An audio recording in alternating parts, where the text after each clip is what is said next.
Enquête exclusive. Comment Lama Fofana a-t-il réussi à déjouer le plan des espions de Tene Birahima Ouattara et en a pris l'avantage pour obtenir la libération des prisonniers militaires? La preuve par des enregistrements audio qui l'attestent sera publiée.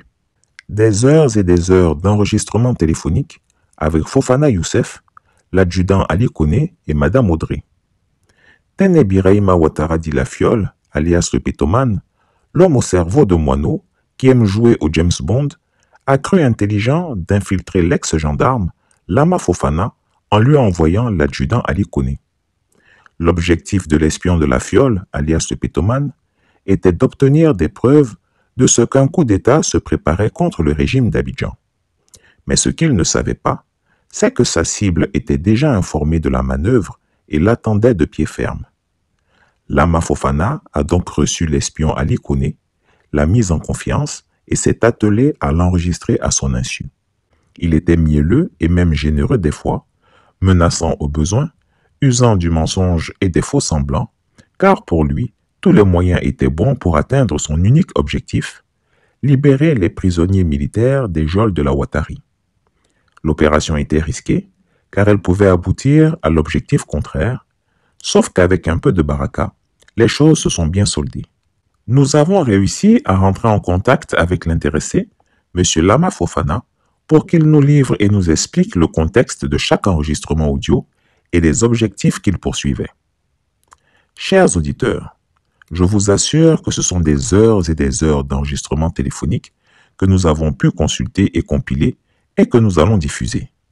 Mais en attendant, je vous informe également que ce 5 mai 2024, 2 terroristes libyens, Balak El Moussa et Hossein Yassed, ont été interpellés en Côte d'Ivoire à la demande d'Interpol.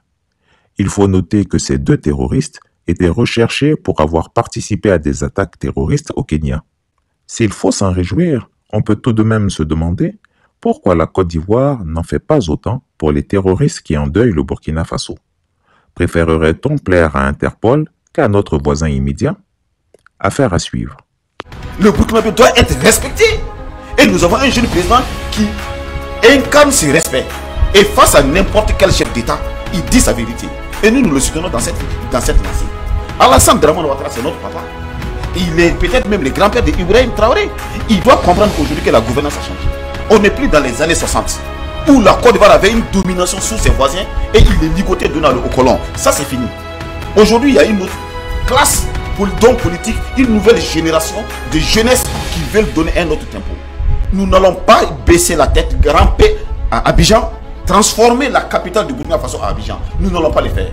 Si, je m'excuse de le dire, si les Maurice Yamigo l'ont fait, ils savaient pourquoi ils faisaient. Aujourd'hui, la capitale du Burkina Faso s'appelle Ouagadougou.